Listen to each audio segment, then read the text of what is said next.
They've also got businesses now expanding internationally, what they've generated their initial wealth from.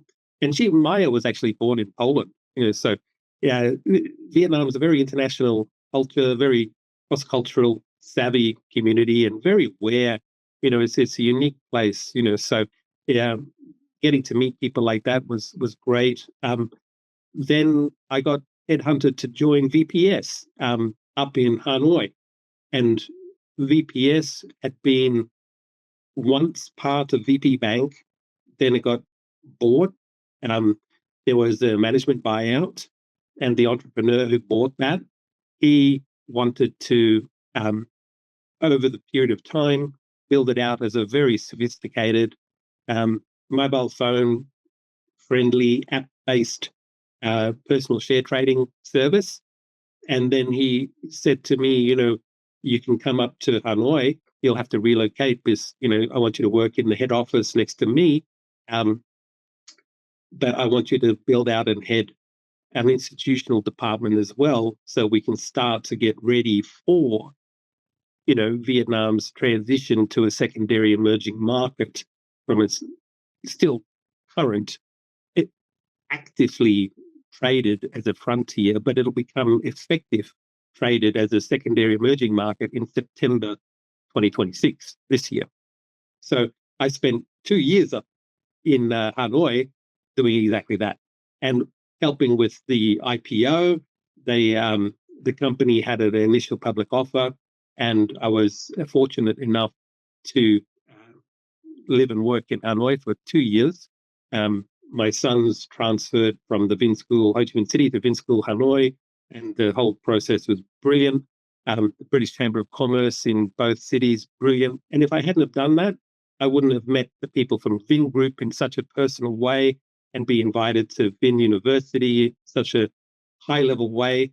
And I'm honored to be associated with all of those entities, but particularly proud of what the education opportunity can present, because the students of today will be the professionals of tomorrow, regardless of their learning sector specialization, whether it's in their health sciences department, college, or whether it be engineering, and seeing interns come and go in my office wherever I've been is also great. In 2025, I got an email cold from a guy, Wharton, University of Pennsylvania, and a Vietnamese American lad, and his name is Watson Win. And Watson, full credit to you.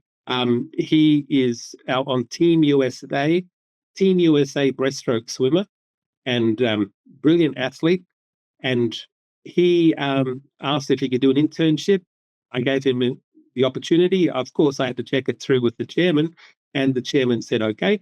And we had him as an intern. Then I had a Vanderbilt University USA intern as well, and he comes from mixed racial background as well. And so it was really good to be able to have, like sitting opposite me, I had a CFA 3, and then I had my EA. My EA could speak Vietnamese, of course, English, of course, and Russian, and also German, and very smart mix of people. And a lot of people don't know that Vietnam is really at that level. A lot of them think, it's kind of like a cheaper version of Bangkok for a holiday. Well, that's just a tiny, tiny part of it. The students take their education seriously. They take their business very seriously.